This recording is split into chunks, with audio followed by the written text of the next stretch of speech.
Apple on Thursday released the first public beta version of iOS 14, the latest version of the iPhone operating system. The software allows anyone with an iPhone that came out in 2015 or later to try out the software that will launch with iPhone models in the fall. It's not the final, fully polished version of iOS 14 that's usually released in September. The public beta enables users who want to see what changes Apple has made this year and access new features, such as a redesigned home screen with automatically updating widgets, automatically organizing apps, and a new Siri interface. Interested users can sign up at their website for the public beta. This version of the iOS is not for everyone. As beta software, it's got bugs in it, and many users report these bugs to Apple so it can fix them before the official launch later this year. If you prize stability in your phone, you most likely want to wait until the fall release. But if you're curious or a tech enthusiast, it's a good way to get ahead of some big changes coming from iPhones this fall. And here's what's new.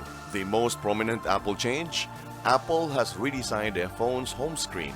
Now, in addition to the grid of apps, it hasn't changed since the iPhone was first released in 2007. You can add widgets or small little software programs with live updating information about maps, photos, news, or anything a software developer decides to build.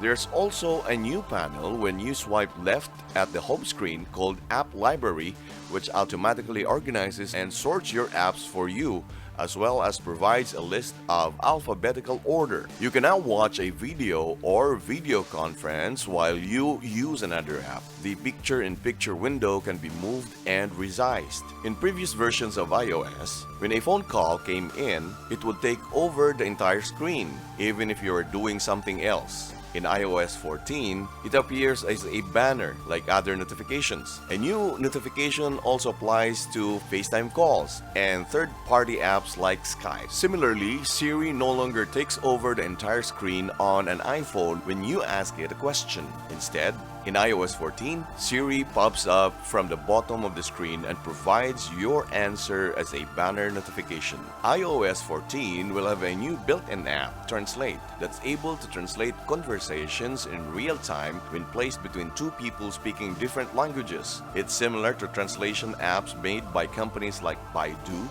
Google, and Microsoft, but built right into the phone. Desktop browsers have offered automated web pages translations for years for when a user needs to get a gist of the foreign website. Now the features is available on mobile Safari. There's a lot of new customization options for Apple's Memoji, its cartoon avatar program built into the phone, including a way to add a face mask. Apple has made a lot of tweaks to the next messaging interface on iOS 14. Users can now pin important conversations to the top of the feed, mention contacts inside group messages, and thread messages inside group messages. Several of these features have been available on competing messaging apps like WhatsApp and will help users control what they can see in their messaging inbox. The iPhone keyboard now has a search field just for emoji. Instead of scrolling through hundreds of emoji for the specific smiley face you want, you can simply search.